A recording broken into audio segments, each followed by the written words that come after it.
Alright, what's up, y'all? Of course, I got my coffee here. Shout out to Rally. But today, as you can probably tell by the title, this is gonna be a little different today. So, some of you guys might already have your mailbox store. Some of you guys and girls might be getting ready to start your mailbox store. And one of the things you might be wondering is, how do I get my first customers? How do I get a little bit of money in the beginning? Because getting your mailbox store customers locally can take a lot of time. And what I realized is that by using iPostal1, which is a virtual mail solution, we got customers within a week of setting that up. So if you have your own mailbox store and you have a place, a location already, and you sign up for iPostal1, I wouldn't be surprised, depending on where you live, if within the first week you got customers from them. You definitely don't want to rely on them totally, because you want to get your own customers, and by working with iPostal1, you're kind of at the mercy of them and their software and how they do things. But I think to get up and running and to get your first couple customers in, get some revenue in the door, I think it's great.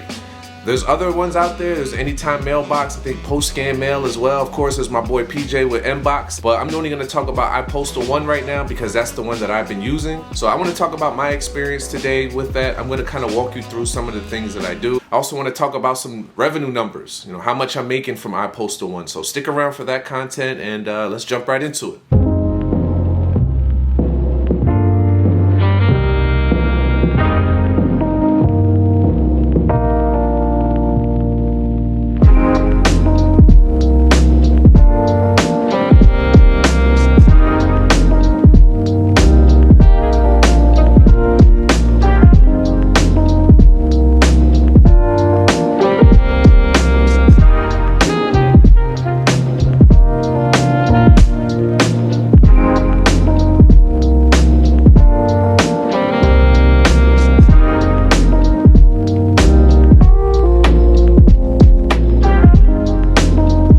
So first thing I want to talk about with iPostal1 is how you get set up with them. So first thing you're going to have to do is fill out your Form 1583 and become a CMRA, a Certified Mail Receiving Agent. So you can Google that stuff, and it's pretty easy. It's more of a formality. I know they've changed some things, but back when I first got started, you had to fill out the Form 1583A. You had to go down to your local postmaster and you had to get it notarized and sign it and hand it in to them just to let them know that you're going to be receiving mail and packages for your customers. So ours was just a few blocks away, so it was pretty easy to get set up. And then once you're set up, you're allowed to do business. So make sure you get a copy of that Form 1583A for your records. That way you can use that to send to iPostal1, because they're going to want to make sure that you're a CMRA and that you've done everything you need to do to get set up. After that, you get approved. I don't quite remember how long it took, but it was pretty quick. And then they set you up for a training. I'm not sure if they still do the training the same way, but they trained me on how to use the app, how to go in and update things, what to do for scanning mail, what to do for scanning packages, what to do for cashing checks, what to do for customer service, what to do for refunds, how do you get paid and all that stuff. And it took about an hour for me back when I did this a few years ago. So it's not that difficult at all, but I definitely would prepare yourself, because you're not going to be able to get up and running by just going on their website and signing up for them. It'll probably take about a week start to finish. So just keep that in mind. I'm going to do some more work. We'll scan some envelopes a little later, and then I'll walk you through the rest of the process.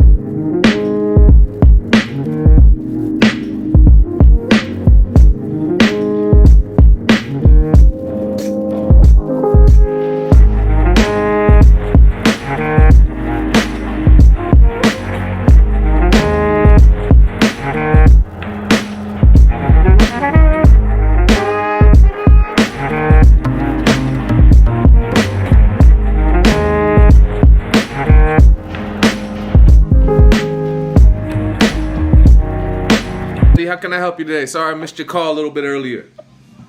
That's right, no worries. Just last night I was thinking, remember when I brought 2 packages in for US Postal, but your software wasn't working correctly? By any chance, did it work? Did they go out? Oh, yeah. So unfortunately, I wasn't able to get it fixed in time until they came and picked it up. So they came and picked it up and scanned it the same day that you brought it in. And so, yeah, they're on their way. So if you had the tracking number, you can still track that package. And unfortunately, I don't have a receipt, but they definitely came to pick it up. Good. All right. Thank you so much. Have a good day. Thank you, my man. No problem. I appreciate you. No problem. I appreciate you. All right, thank you, man. Enjoy the day. You too. Oh, I thought you was in the truck. What You work for UPS? Oh, too? nah, I just got the hat on. Oh, okay. Hey, I got a question. Yeah. This is yours, right? That's right, that's right. How you start this stuff? Oh, man, you need to go to our YouTube channel on, and I document everything. So just go on YouTube, I'll give you this back, and look up Fishbox TV. I got the camera running right now. I document everything I do every day, and I show everybody exactly how to start it up. So you go to YouTube, type that in, and you'll get all the information you need, brother. Yeah. This is great. Thank you, brother. Thank you. Thank you. This is great. Hey, what's up, y'all? So it's about 11:30, and I'm gonna start doing some of the tasks. So the cool thing about iPostal1 is that you can use your phone to do pretty much most of the tasks that you got to do throughout the day.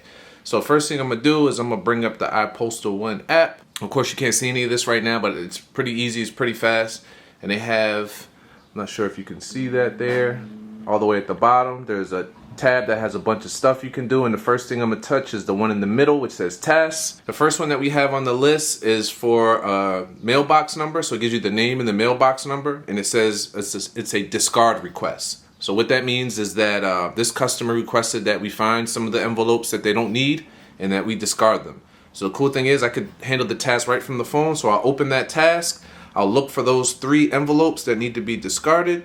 Alright, so I got the list of the 3 envelopes that I need to grab. I'll come in here, I'll open up the folder for this customer. Let's see here. They only have 3 envelopes in here, so I know it's these 3. I'll just double check to make sure that these numbers that I wrote on here match up with the envelopes, and they do.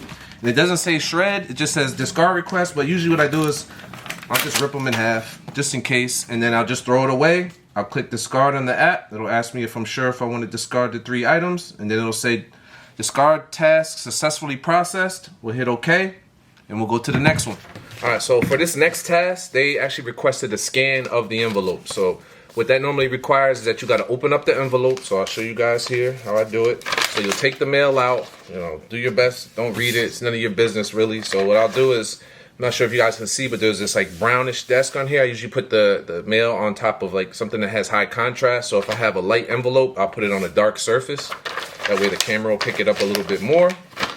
And then it looks like this has 2 pages. So what I'll do is I'll take the first page, I'll lay it flat like this. I'll open up the app. And for that customer, I'll just line it up so that it can read it, and it'll automatically take the picture when it's read it. You click next, then you go to the next page, lie it flat like this. That takes pictures automatically, so I don't have to press anything when it notices the content there. I'll hit done. It's uploading file to there's a $2.25 for every scan that you make, and I'll hit OK. We'll go on to the next one.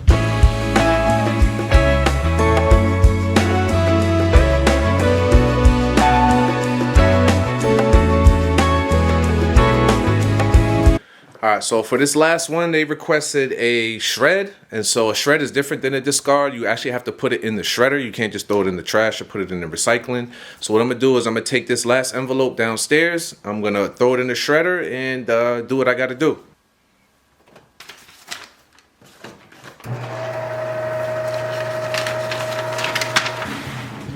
Hey, how you doing today? What's up, man? What's up, on track? What's going on? What's going on? A lot of package. A lot of packages today for us? You got it, brother.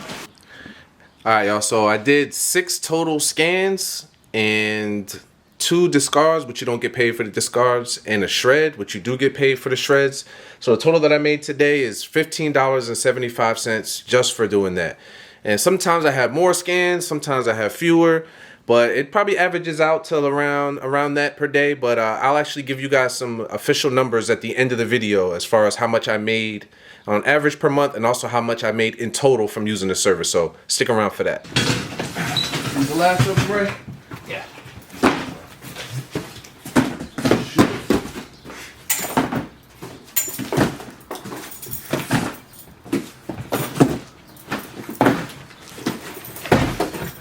Thank you, Ray. I appreciate it. You got it, man. Enjoy the rest of your day, bro. My brother Tiny, what's up, man? How you making out today? Oh, I'm good, bro. Look, I got nothing going back today, but I got all those tubs today. Cool, no problem. I appreciate it, man. I'll talk to you, man. You got it, man. Enjoy the day, brother. Stay dry out there. Yep. All right, y'all. So as you can see, Tiny from USPS, the post office just showed up, and we got a ton of mail. So the first thing I got to do, since I'm working on iPostal content right now, is I'm gonna separate all the fish box mail from the iPostal mail. Then we'll scan all the iPostal mail, put it away. But normally how that process works is the iPostal customers have 3-digit numbers as far as their box numbers, and the fish box customers have 4-digit numbers. So it'll make it really easy for me to separate it. I'll go through that now, and I'll do a little fast forward so you guys can get straight to the end.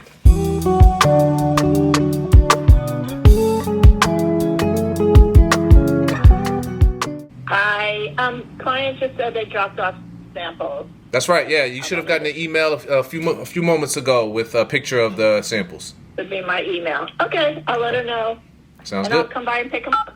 You got it, my friend. I'll see you soon. you. No problem. All right, okay, bye. All right. One of the things you'll also have to do is, while it's easy to take a picture of the mail, to shred it, to throw it away, to scan everything, one of the things you got to do sometimes is forward the mail to the customer.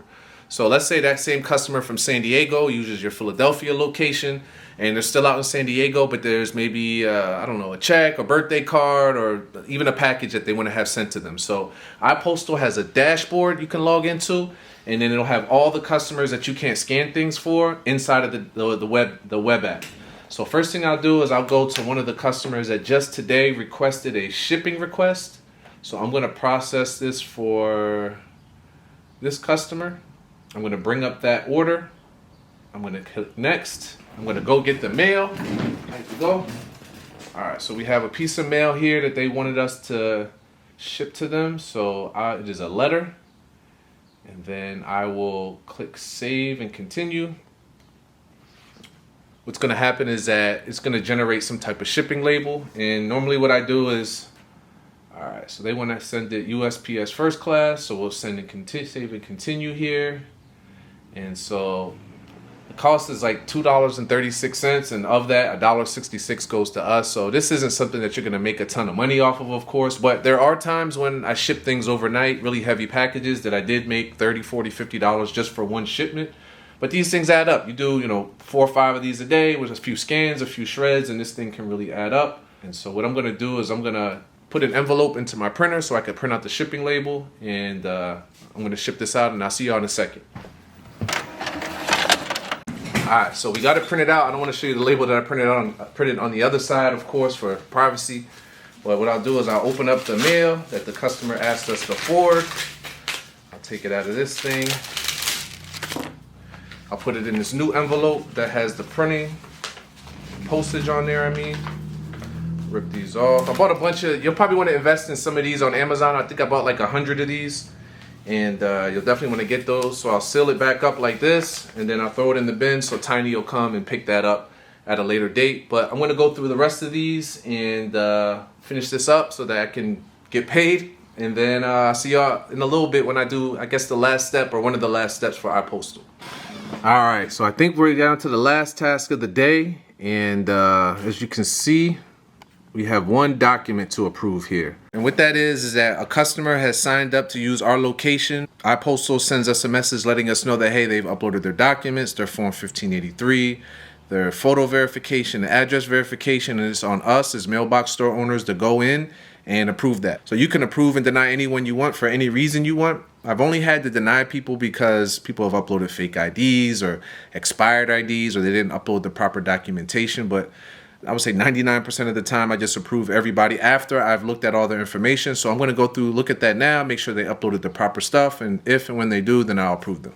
All right, so it looks like that customer did upload all the proper stuff. I'm approving them now. As you can see, the Form 1583 is printing out of the printer. And normally what I do is I take that physical version of the Form 1583, I file that away so that I can submit that to USPS. And I also take a digital copy of it and upload it to Dropbox. That way I have a digital copy just in case I need it for God knows what. I was a client of you guys, but for some reason, I don't know why my card stopped taking payment. All right, let me just bring your account up here so that we can see. And thank you for giving Fishbox another try, by the way. I really do appreciate that. Yeah, so it looks like on March 11th or so, we tried to charge the card for the subscription, but it said that the bank declined the payment. They don't tell us why. They just said that the bank declined the payment. So Really? yeah, and that was back in February. Yeah, so we never got the April payment. So I think the best bet to do would be to sign back up on our website at this point in time, and that way, because we have a brand new website that handles all this stuff. Would you be able to go to our website, and that way you can enter in all your credit card details and all the information there, so we can get you back up and running? Yeah, absolutely. Thank you so much for considering Fishbox. We really appreciate it. Okay, awesome. Thank you so much. Have a great day. No problem. You too. What's up, y'all? So it's towards the end of the day, and I just want to give a little more context on iPostal1. Should you use it? Who's it for? Is it for you? And how I feel about it personally, just my personal opinion, and also just as you guys wanted, the numbers as far as how much I make off of iPostal1. So let's first talk about a little bit of context. So who is this for? So this is for anybody that, in my opinion, that has a mailbox store now and is looking to bring in a little extra revenue for minimal effort, and also somebody who's just getting started. Whether you're a seasoned veteran and you had your mailbox store for 10 years and you just want a little extra revenue coming in, or you're just getting started today and you want some quick and easy customers, I think this is for you. For anybody that's considering starting a mailbox store, make sure you bookmark this page so that way you can save this for later, because I would definitely recommend, once your mailbox store is open, that you jump right into iPostal1. Would I recommend this? Absolutely, I would recommend this to anybody. Let me talk about the advantages. Number one, I think, is that you could make a good amount of money from this with minimal effort. This is something like, I would say, a low barrier of entry and a low-hanging fruit as far as amount of revenue and money you could be making off of this service. This isn't something that, in my opinion, just doing one, iPostal1 or Anytime Mailbox, just doing one isn't something that's you're gonna be able to retire and have just straight passive income for the rest of your life. But I think that doing this can cover your rent. It can cover maybe a part of your payroll. It can cover your utility bills. Another advantage is that I mentioned a little earlier is that this is minimal effort. Of course, you saw what I did for the mail. That's pretty much all I do every day. It's not like I got to do a ton of stuff and do a bunch of customer service. Stuff comes in. Most of the times you're just scanning it and then sending the emails on. It's really not a bunch of effort. Barely any packages come through, so as far as like physical effort, there's really none there. The heaviest package that I might have got might have been like 30 or 40 pounds. It's really not that big of a deal. They give you all the tools, they give you all the training you need, which I think is a great advantage of using this service, so I definitely would recommend for those reasons. So what are some disadvantages of the service? Which there aren't many. In my opinion, these disadvantages are so small, I'm just kind of nitpicking here. I would say number one is that this is going to take time away from what it is that you do. So at Fishbox, I prioritize Fishbox customers and Fishbox stuff all day, every day. So there are days when I kind of forget to, scan the mail, or when I forget to approve a customer. So just because their stuff comes second to mine, Fishbox has to come first and everything else comes second. So once you get up to a certain amount of customers for your regular business, you will have to make a decision. Is it worth it to continue moving forward? Do you kind of want to limit the amount of customers you get? And iPostal1 does give you the option to say, you know what, I only want to take on 100 customers. I only want to take on 1,000 customers. And they do give you flexibility there, which I do appreciate. Another disadvantage that I would see is that you have to do a revenue share, which I don't think is that much of a disadvantage. Of course, a portion of your money is going somewhere else, but you'd want to keep all of it. But they do all the marketing. They send you all the leads. They send you all the business. You don't have to pay for any ads or anything like that. So I do think that's fair. You also have to pay to use the app, which I'm not a big fan of. I felt like they maybe nickel and dimed us a little bit there. You have to pay, I think it's maybe $20 a month to use the app, or at least last time I checked. But hey, you don't have to download anything else. You can use it right on your phone, and the app works incredibly. So I would say that's pretty fair. Also, customer service. Customers call you asking different questions about the software, how it works, and unfortunately, I can't do customer service for their app. So I have to tell that customer that, hey, when you have issues with the app or the software, that you can't come to us, you got to go directly to them. So doing customer service is a little awkward at times because with Fishbox customers, if they have an issue, they can call us, they can text us, they can email us, they can come into the store and talk to us directly. But if an iPostal customer does any of those things, normally you have to send them to the 800 number or some type of email address, which just doesn't give a great level of customer service, in my opinion. And it kind of feels like they're outsiders when they're using our service. All right, so lastly, I want to hit you guys with some numbers. So I started this in May of 2022, and my very first paycheck from them was via PayPal, which was $4.65. I think I had one customer then. My most recent payment that I received, which was just a few days ago on May 13th, was $451.88. They pay every 2 weeks or so. And the month, the week, I guess the period, the 2 weeks that I made the most was $660.53. I think that was sometime late November of 2023. And ever since I started the service of iPostal about 2 years ago exactly, it's been $13,052.86, which is roughly an average of $543 per month. So, do with that what you may. Also, I want to thank you guys again for checking out the content. Feel free to like, comment, and subscribe. On that note, I'll see y'all next time. Peace.